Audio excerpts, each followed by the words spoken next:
지나치게 한편으로 치우쳐져 있는 것입니다. 그래서 한때는 내적 치유가 유행하면서 하나님에 대한 성품을 이해하는데 사랑의 하나님을 열심히 강조하였습니다.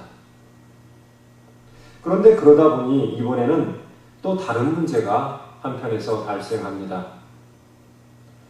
하나님에 대한 공의롭고 엄한 권위가 희석되어 버린 것입니다. I am sorry 한마디에 우리의 죄를 용서하시고 하얗게 잊어버려 주시는 하나님을 열심히 상상하는 것입니다. 그래서 요사이는 또다시 두렵고 떨리는 마음으로 되돌아가야 한다고 한쪽에서는 아우성입니다. 차마 웃지 못할 이야기지요. 하나님에 대한 이해, 특히 하나님의 성품에 대한 이해는 우리가 하나님을 만나는 데 있어서 대단히 중요한 전제 조건입니다. 하나님의 성품을 바로 이해할 때 그분을 우리는 온전히 파악하고 그분의 역사하심을 예상하고 기대할 수 있습니다.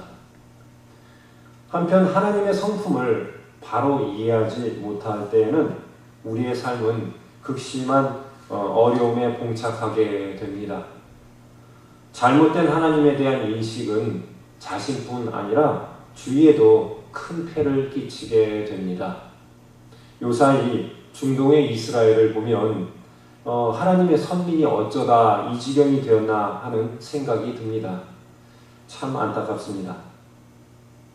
이런 의미에서 본문 말씀은 하나님께서 자신의 성품을 알려주신 귀중한 내용으로 그분을 찾아가는데 중요한 시발점이 됩니다. 성도 여러분, 크리스천이 세상을 살아갈 때에 하나님이 함께 하신다는 확신보다도 더 큰 백은 없습니다. 여러분, 백이 뭡니까? 이것이 없어서 세상에서 얼마나 억울하고 분통 터지는지 모릅니다. 한편 이것이 있으면 만사가 다 일사천리로 해결이 됩니다. 망가진 세상의 한 단면이지요. 그런데 우리는 이런 세상의 백을 구차하게 찾아다닐 필요가 없는 사람들입니다. 왜냐하면 앞서 말한 것처럼 하나님께서 바로 우리의 최고의 후원자이자 백그라운드가 되시기 때문입니다. 그런데 모두가 다 이 백그라운드에 덕을 보지는 않습니다. 어떤 이는 하나님이 어디 계신지 몰라서 열심히 기도합니다. 하나님께서 제발 내게 와 만나 주십사고 열심히 기도합니다.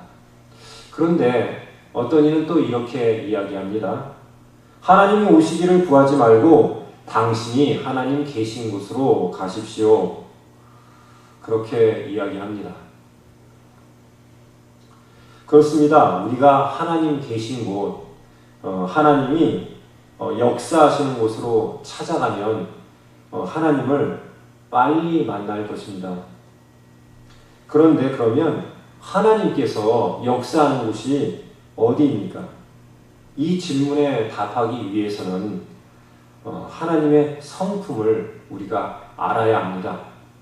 그분께서 무엇을 좋아하시는지, 어디서 일을 즐겨 하시는지를 알아야 합니다. 하나님의 역사에 우리가 참여하기 원한다면 그분의 성품이 무엇을 하기 즐겨 하시는지를 우리는 간파해야 합니다. 그분이 즐겨 하시는 일은 당연히 그분의 성품에 기인할 것입니다. 즉 하나님이 즐겨 하시는 일은 당연히 하나님의 성품에 걸맞는 일일 것입니다. 그분의 성품을 이해하고 깨달을 때 우리는 그분을 속히 만날 것입니다. 이 오늘 본문은 하나님의 성품에 대해서 우리에게 알려주십니다. 먼저 하나님은 공의의 하나님이십니다. 정의로움의 하나님이십니다. 본문 말씀은 증거합니다. 사람을 외모로 보지 아니하시고 뇌물을 받지 아니하시고 라고 말씀하십니다. 얼마 전 한국에서는 외모지상주의를 대통령이 나서서 척결해야 한다는 공공의 적으로 간주했던 적이 있습니다. 그런데 이 문제는 성경을 보니 어제 오늘의 일이 아닌 듯 싶습니다. 수천 년 전 이스라엘에서도 민생의 도탄에 빠뜨렸던 그런 뿌리 깊은 문제입니다. 이 문제가 왜 이리 중차대한 일인지 아십니까? 이 마음의 중심이 무시되고 외모가 인정되는 세상은 진실이 왜곡되고 거짓이 난무하는 세상이 되기 때문입니다. 여러분, 이스라엘의 역사에서 외모를 취했다가 낭패를 겪은 일이 허다합니다. 전형적인 예가 그 수려한 준수한 외모의 사울을 왕으로 세웠다가 그 이스라엘이 그의 허탄한 중심으로 말미암아 구분이 다 쇠할 지경에 처했던 적이 있습니다. 또 한편 사무엘이 그 뒤를 이은 왕을 세우려고 이세의 아들들을 대면하러 갔다가 사무엘 눈에 확 들어온 엘리압을 골랐다면, 아마 즉 외모로 사람을 골랐다면 다윗 같은 사람은 피택이나 됐겠습니까? 공의로운 하나님께서는 사람의 중심을 보십니다. 더불어 하나님께서는 뇌물을 받지 아니하신다고 하셨습니다. 여러분 이러한 말을 들어보셨는지 모르겠네요. 유전무죄, 무전유죄라. 이 죄형 법정주의도 통하지 않는 기가 막힌 나라 우리의 조국 대한민국에서 상식처럼 회자되는 말입니다. 구약 성경에 나오는 것을 보니 이것도 또한 참 오래된 악행인 것 같습니다.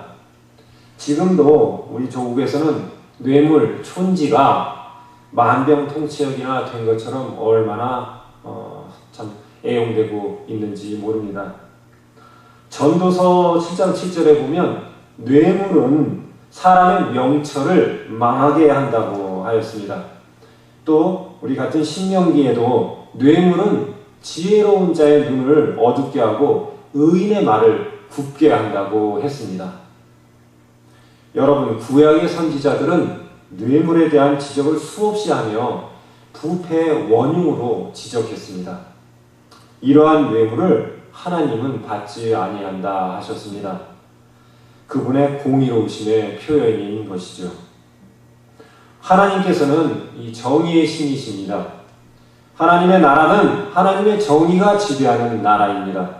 불의는 하나님의 나라를 가로막는 악한 힘입니다. 사단은 불의의 영이고 이 세상의 불의의 조직과 영역을 확대시키고 있는 자입니다.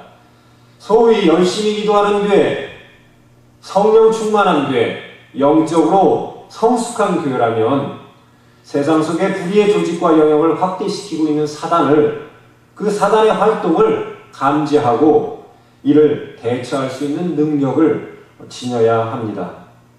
이는 정의로운 하나님의 성품에 참여하는 교회의 거룩한 직무입니다.